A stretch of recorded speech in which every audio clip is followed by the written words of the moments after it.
How you guys doing? I want to welcome all you listeners and viewers. This is Schmusic Records Podcast, episode 1. We're here with Bo Allen, who's giving you a QR code to, I'm not sure what it would be to, but he's a generous man. All right. Uh, we've got him on here today to talk about his album that's coming out, his album Bucket List, and it'll be dropping March 16th.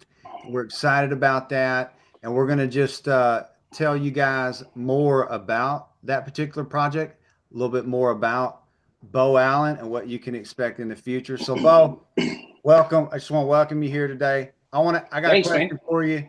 Tell tell us a little bit, or a request. Tell us a little bit about your experience in the music industry, because I know you've got experiences in that industry. Yeah, spent a lot of years in music, and it started like a lot of people. Just started when I was a kid.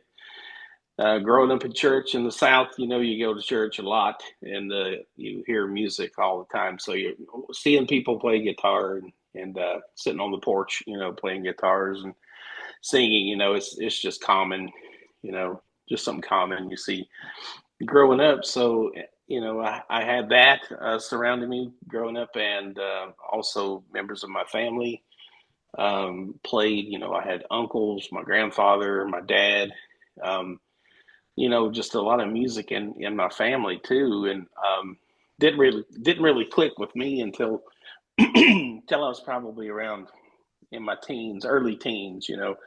I think I was 10 or 11, and I started tinkering with the piano a little bit. Mhm. But it wasn't until I met that guy, that the friend, the cool dude on the block that had the long hair and played the rock music that I was hearing on the radio. It wasn't until I met this guy and he played guitar, and I'd only heard like music in church, right? So I'd never heard anybody play something that was young and hip and on the radio. So it blew my mind when he played this song, and I was hooked. I immediately I was like, I got to learn how to do that. And so, that's where the lessons began. He would show me something on the guitar, and then I would take that and wear it out for like 2 weeks. I'd just play it, and and I was lucky to be surrounded, by people like that. And I had a couple other guitar player friends in my life that were totally different styles, but super talented, and they would show me things. So I had a good upbringing.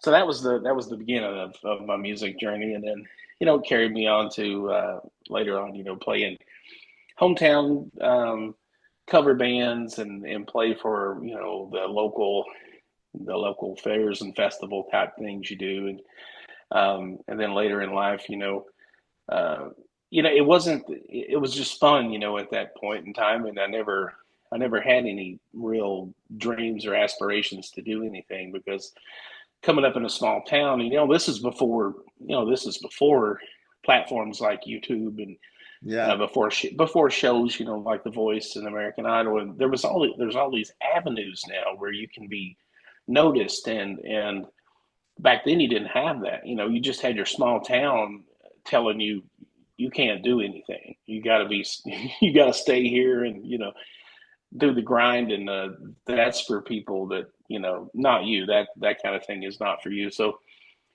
I grew up kind of believing that, and it wasn't until later on moving away and actually getting in a real pickle where I was flat broke. Man, I think I had 25 cents to my name, Mm. and I was waiting on this job that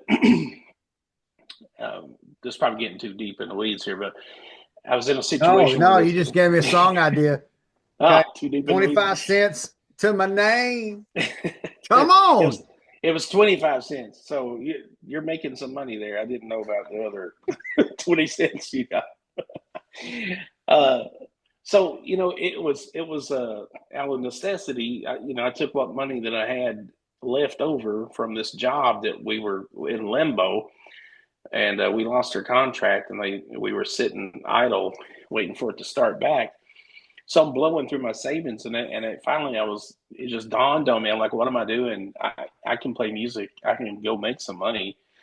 So I went and bought a guitar and sound system, and started doing the acoustic thing, and that led to meeting some people in the songwriting community who had some Nashville success. Mm, This was in Lexington, Kentucky, and yeah.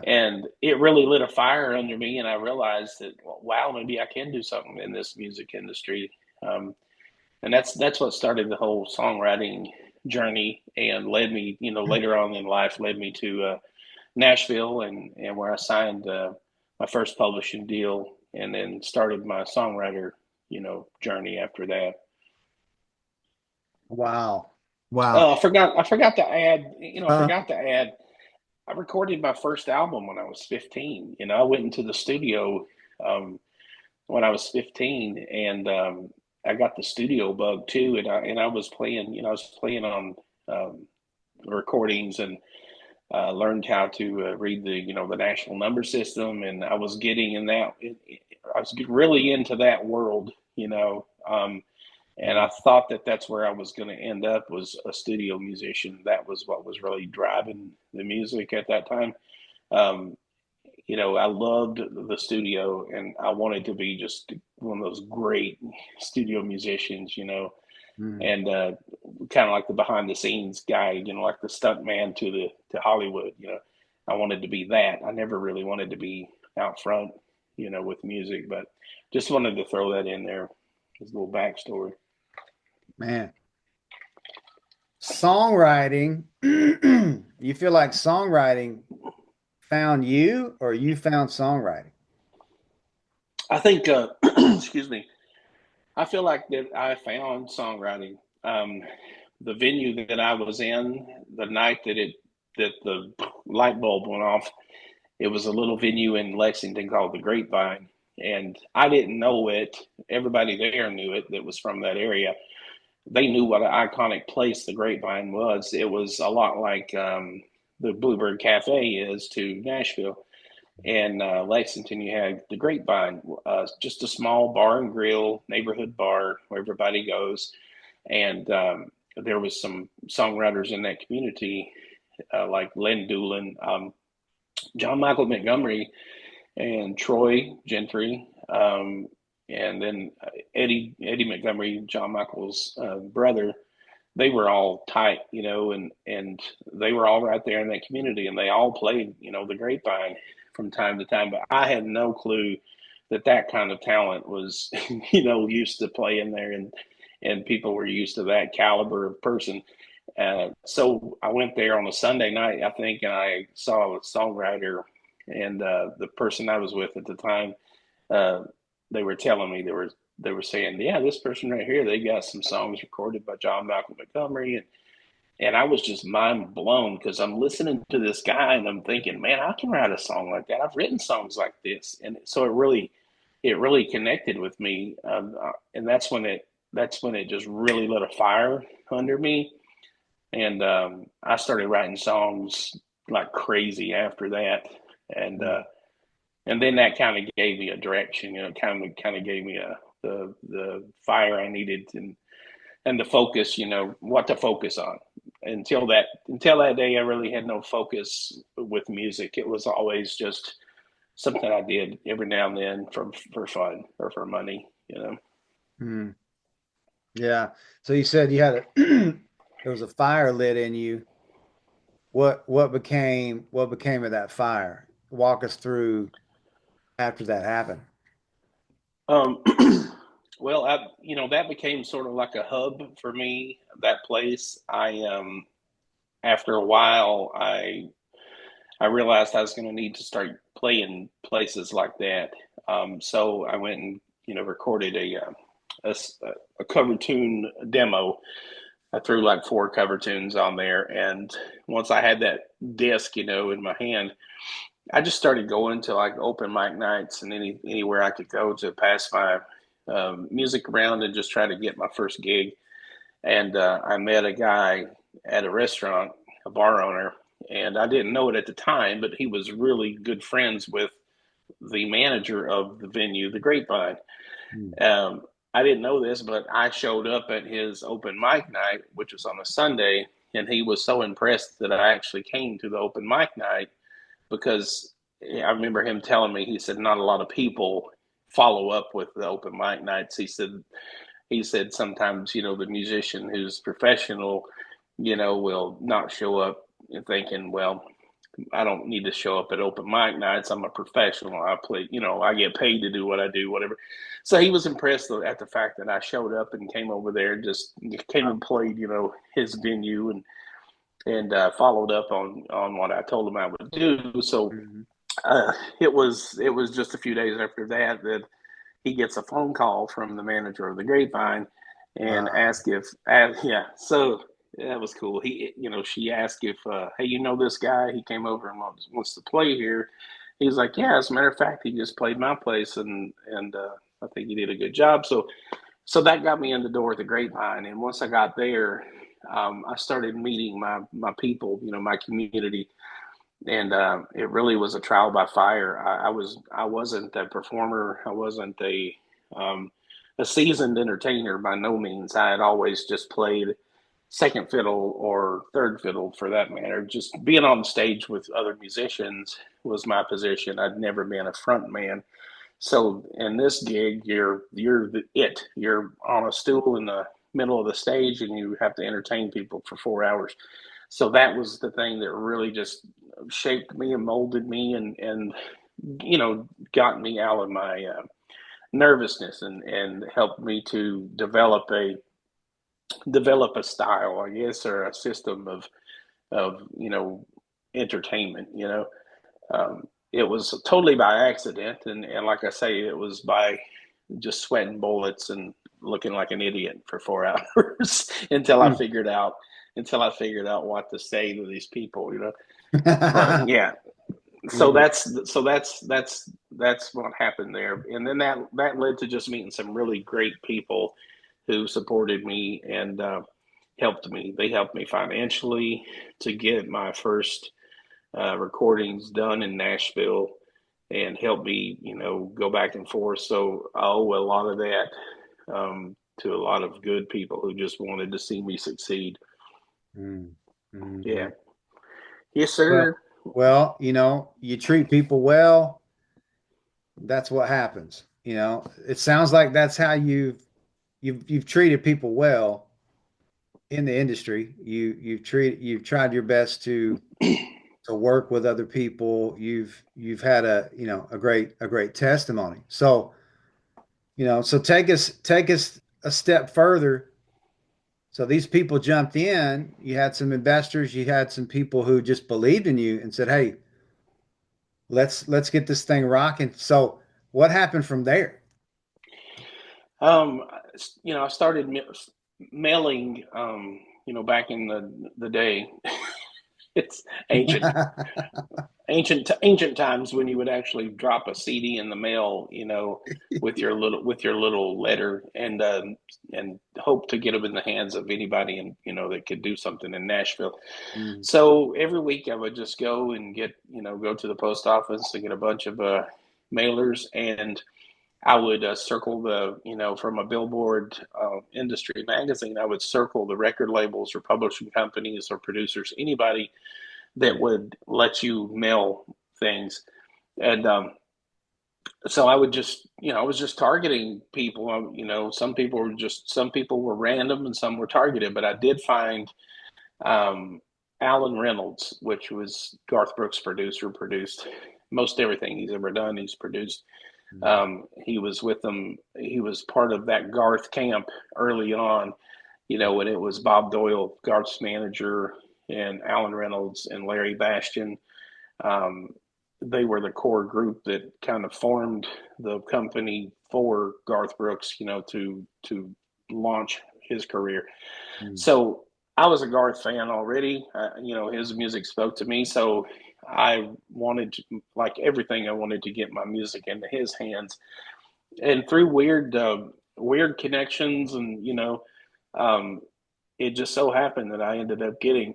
I'd had a few phone calls after mailing out a few CDs here and there. I had had a meeting or two with some Nashville people regarding my songs and asking and inquiring about me and what I was trying to do, and they didn't lead to anywhere much. But when I got this meeting with Alan Reynolds, I was so shocked. He sent a handwritten letter note, um, and it basically just said, "Hey, I got your CD. I listened to it. I think you got some good stuff in there." He said, "I'm trying to retire, but basically, what can I do for you? Wow. I would be willing to take a meeting." I think is how the wording went, and I wish I'd kept that letter. It would mean so much now. But it took me about a month of phone calls, just talking to his secretary and trying to pin him down. And I didn't give up, and I finally got a meeting, and I went and met him in his office, and we spent about an hour and a half that day talking just music and talking the Garth story, and he gave me lots of good advice. And then I thought it was going to end there. I thought it was just going to basically be good Mm. luck, keep doing what you're doing, that kind of thing. But he asked me he said, "How can I help you?" Wow. And the only thing I knew to say was, "Well, I'd like to meet Garth Brooks' manager. I'd like to, play for him." And so he picks up the phone right there in his office and makes Mhm. the phone call. And then I can't remember for sure, but I think it may have been just a couple of days after that, or maybe the next week after our meeting, that I was in the office of Bob Doyle, sitting across from his desk with my guitar, singing him my songs. And then that started the courtship. They sent me to California to write with Larry Bastian. They sent me to New York. Um, and, just writing songs, filling me out, kind of tested me a little bit, I guess. Um, and then they offered me a publishing company.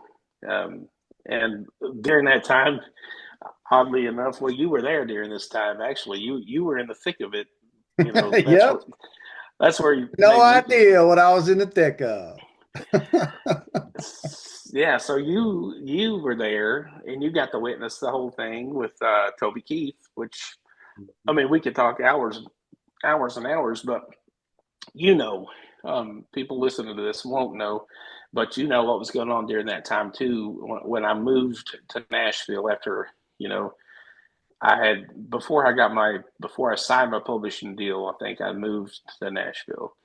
Mhm. And there was a girl there that was my roommate, Sarah, and she was also in the middle of like getting a deal, but it was with Toby Keith's people. So in the course of like playing some showcases and stuff with her to play guitar for her, um, I was able to meet Toby Keith and his camp, and they heard some of my songs, and Yeah. Toby ended up getting a CD of mine and listening to it, and then they offered me a publishing deal. So I Mhm. had two publishing deals on the table being offered to me during that time, and yeah, you were right there in the middle of it. When we were hanging out with TK and at his house and drinking that expensive wine, Lafitte Rothschild. Lafitte How Rothschild and about that wine, boys? Opus. Remember the Opus One? And I mean, Yep. and maybe, we're like, yeah, that's the best wine we've ever had, and we're sitting there like this. It's just like the wine at the gas station. I mean, Right. I couldn't, I couldn't tell a difference. Right. Right. So that's Man. so that's where we were, and that's it was an exciting time, man, a fun time, But Yeah. but I signed with Bob Doyle, and I was learning the whole Music Row way. Got to play the Bluebird, I got to play the Bluebird with some really good hit writer song people, and Mhm. yeah, just a cool time, man. Yeah. Yeah. I remember walking in the apartment. You're like, hey, Ronnie, this is so and so. She wrote, I hope you dance, you know, which happened to be the number one or number two song, in the land at the time. So yeah, you got to work with some established writers, established people in the industry, and coming away from that whole experience, walk us through. the formation of even Scarecrow. How did that come about? And Yeah. tell us a little bit about that. So I was going back and forth, from Nashville to Lexington, still trying to cut the cord. I wasn't ready to let go of Lexington because it had become so special to me. I'd formed a really nice group of people up there, that had just become just, just great people, special to me. And I wasn't ready to let go of that, what I had built up there. Um, so I was going back and forth, to play gigs in Lexington and between Lexington and Nashville. So it was really it was really pulling against each other, you know. In Lexington, I had the entertainment and the performer, the thing that really just lit me on fire going on. And in Nashville, I had the slower paced grind of songwriting. And a lot of times it wasn't, it's not as glamorous as you think. When you get to write, with those hit writers who are seasoned and all that stuff, then that's always exciting. But a lot of it was, just trying to find my way, trying to find the people who were at my level, who were just coming into the songwriting world, trying to find my tribe, and we're all lost. We're all just kind of like grasping for things, trying to figure this thing out. And songwriting wasn't my passion. It wasn't the thing that drove me. When I got a song that meant something to me, that really hit me powerfully, um, then I came alive. But those moments were mostly the times that I was by myself and I was just in that zone, and it wasn't in the co-writing situations. I wrote a lot of great songs, co-writing with people. It's just a different animal, But the ones that meant the most to me throughout the years that I can look back on have been the songs that I wrote by myself, because by nature, I've always been a loner, more than I've been. Yeah, I'm like the introvert, extrovert, whatever type. Um, I enjoy spending time with myself. It's like I go to the movies by myself. I do my best. I feel like I do my best creative work, by myself. And that's not being like, oh, I'm the one that that can do it and nobody else. It's just who I am. It just goes back to who I am, naturally. um, so I hope that answered it. I don't know if I got off way off track there on that, but No, we could do a million podcasts just talking about, the music journey, the Bo Allen yeah, music journey, and I think for this episode, we'll bring it to this, yeah. and we could save the Scarecrow story for another Oh, the podcast, scarecrow. Yeah, right? that's We where could we. like That's that's where I a went. whole nother deal. So we've brought the listeners up to where you're writing songs, you're Yeah, writing great songs, you're writing songs with industry leaders, and you're navigating this new world. And then Scarecrow, different situation. It's a band, hmm, okay? And yep. so it's taken a number of years before you've decided, oh, you know what? I think it's time to release this music. Mm. And these are some songs that, I mean, you're a songwriter. You've already talked to us about how deep they come from. They come from Yeah, a deep place, right? yeah. Right. So what I want to talk about for the remainder of this podcast is I want to talk about Bucket List. Now, I've heard that song uh, many, many times now. I can't get enough of it. Brought me to tears. It's a moving song. I love the chord progression. I love the tempo. I love the lyrics. I love Bo Allen singing it. It's an amazing song. So walk us through Thanks, man. Thank you. that song. Tell us about it. It's the title track, your first LP to streaming Yeah. services ever. Bucket List. Tell us why. Tell us about It's funny to think that all those years that I had all this music, recorded, that I never really released it. From time to time, I would burn, 100 CDs and put them out there and sell them at my shows and whatnot. And it was just sporadic and never really thought through or anything. So to get these songs out there now, now that there's all these streaming services and stuff, it's like it's going to be special to me to have that out there. But um, so yeah, so uh, bucket list. I was in Nashville. This was after I came off the road and got married, in 2010, and Mm. um, it was so life changed. It was now it's about us and my wife and I in Nashville, and then our Grayson. She's gonna be 11 next Mm. birthday, but so it was just us there, and during that season of our life, we lived in Lexington first, and then we moved, to Nashville after about 5 years. Mm.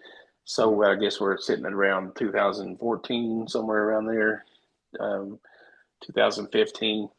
I was done with music. I'd kind of hung up everything. I wasn't pursuing any music anymore, but I had gotten involved with, and that's a crazy, crazy story. But I got involved with this guy. We got This many guy, podcasts to do. It's for Schmusic yeah, Records now. this could be a long one. But turns out this guy he ended up being a con man, and he was posing as like this movie, TV producer from Oh wow. he lives in Canada, and he sent me a fake contract from Discovery Channel, and Mm. I mean, just this web of deceit went on for like almost 2 years, and Mm. a lot of people were wrapped up in it. So one of the things that they were, I could say, using me for, literally using me for, was to create music and for like theme songs and things like that. I got it down. Where did that come from? I just had Oh, I like a don't little, know. little thumbs Where'd down that thing. come from? I didn't do it. How did Uh, that? I don't know. Maybe it's the maybe it's the maybe it's the guy. He's hacked into my Well, computer. all I So know is we got 8 minutes left on this recording. So all right, so I'll wrap it up. So anyway, long story short, with that guy, con man, that's going to be a fun one to talk about. yeah. But anyway, in the course of all that, they had kind of commissioned me to write this song for this supposed show that was going to take place. Hmm. So it was really just a, what do you call it, constricted. Anyway, not a constricted. That's not it. Conscripted. Yes. Piece of work. It started Hmm. out that way. And I'm a big fan of Andy Griffith. I love it. And when it comes on, it's the whistling, right? Right. Hmm. So I put that in there. So Bucket List has that whistling part. It's not the Andy Griffith song. It's my little melody that I put in there. Hmm. So I was just kind of hearkening back to like things, and I think where I got in my headspace for that song was just thinking about life and what's it going to be like when you're older and you look back and there's things you didn't do, Yeah. things that you're like, man, I wish I had done that. I wish I'd tried that. I wish I had just jumped on that, that ride, or went on that trip, or Hmm. done something, volunteered for this or that. So I was in that headspace when I wrote that song, and even though I wouldn't have probably written that song had it not been for this con man, um, wanting me to do it. It actually turned out to be a blessing, because when it was all said and done, and looking back at it, I thought, wow, this is one of those songs that I'm going to look back on and just really be proud of and feel a real special feeling about. It's got this really nostalgic feel Hmm. to it, and it's simple. It's not a very complicated song and simple melodies and all that stuff. But that's one of the reasons why I love these classics. I love like Yeah. the Andy Griffith Show. I mean, it's rerun after rerun. People watch these things over and over. But it speaks to a simpler time, and when things were more just gentle and kinder, and so that's what Bucket List means to me. And of course the lines of the song are just, I've lived the quiet life way too long. It's like, how many people that these kind of people, they're great people. They're awesome people, but they'll stay in their hometown all their life, and they'll never do anything. They never venture out. They never experience anything. I mean, it's sad because if you don't, you don't know what you're missing, and to go out there and just do something crazy, like take a hot air balloon ride, Right. drive out to New Mexico and see the hot air balloon festival. It's like these things don't cost a ton of money.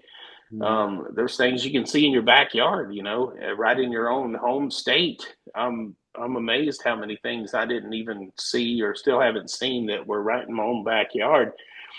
And the thing that you'll never regret is things like that. You know, things that you go do purposely and experience and try things. You won't regret those things. You're gonna regret the things you didn't try. The things that you wanted to experience, but for whatever reason, whether it was you didn't have the time, or it's like, well, I'll get around to it. Even if it's visiting a friend. How many times have you tried to get a friend of yours to come and see something, that you want them to experience what you've seen? And yeah, man, I'll do that. I'll get around to it. Yeah, maybe next year. Yeah, I'll see. It's like, and that's what the song Bucket List meant to me, putting it together. I'm just like, man, I don't want to be that way. I want to feel like I've lived, a full life and experienced a lot of stuff. I love trying things. I love just meeting people, new people, hearing experiences. I've been blessed to travel, like, and tour and play in, like, I don't know, 42, 43 states. That was a big deal to me. Meeting people all over the U.S. And just to have that, you can't take that away from you. Once it's up here, you get to carry that with you, for the rest of your life. Um, so that's what bucket list is all about. It's just go out and live it, man. Go out and do it. Wow. It's beautifully said. Beautifully said. I think there's something to Thank you. stepping out in faith and just being willing to try something different. Um, Hmm. that's what I see. That's what I hear in the song as I keep listening to it. I believe the listeners are going to enjoy this song. They're going to I enjoy the hope whole so. album. Yeah. Yeah, but it's a great song. It just reminds us, great songs inspire us, and this song will inspire you to do those things, to step out in faith, something different. And we've all got this bucket list. It's just everybody's bucket list is different. Yeah. If Yeah. you It may talk to not the be jumping. average Allen male, our bucket list, I mean, I don't know if I'll ever get all of it done. I'm trying to go Yeah. EGOT. That's Emmy, Grammy, Oscar, Tony. I mean, that's I a, like it. that's how do you do that? Well, I'm still working on the first one, but Right. yeah. So, just wanting to get out there and do something different, leave your hometown if that's what you need to do to evolve as a human being, right? Because we love our hometown folks. But I Yeah. know my hometown was too small for me. It just felt that Yeah. way. So did Yeah. yours, Yeah. right? Yeah. And so yeah, so you've had quite a journey, but I just want the listeners to understand the importance of this song, the beauty of it, and we'll do another podcast where you can go deeper into some of these stories about your music. Yeah. Yeah. Heck Um, yeah. yeah. So thank you guys for tuning in. This is Yes. Schmusic Records podcast.